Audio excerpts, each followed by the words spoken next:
Hi there! In this video I'm going to show you how to do a single crochet invisible decrease. First I will show you a regular decrease so that we can see the difference. This pattern I'm working on says to do 3 single crochet and then a decrease. So a regular single crochet decrease, you go all the way through the stitch, yarn over and pull through, where you have 2 loops.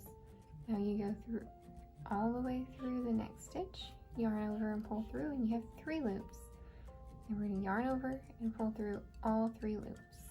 That's a regular single crochet decrease.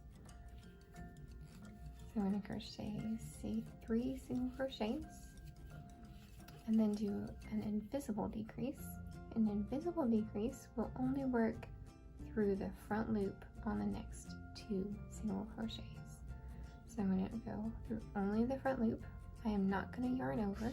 I'm going to go back to the front and go only through that front loop on the next one. Now I'm going to yarn over and pull through both. And I have 2 loops on my hook. I'm going to yarn over and go back through both loops. So let's single crochet 3 more. This will help us see the difference. Let's do one more single crochet invisible decrease. So through the front loop only. I'm going to twist around back to the front and only go through the front loop of the next. Now I yarn over and pull through, and I have 2 loops. And I'm going to yarn over and go through both. I'll go ahead and do 3 single crochets so we can see the difference.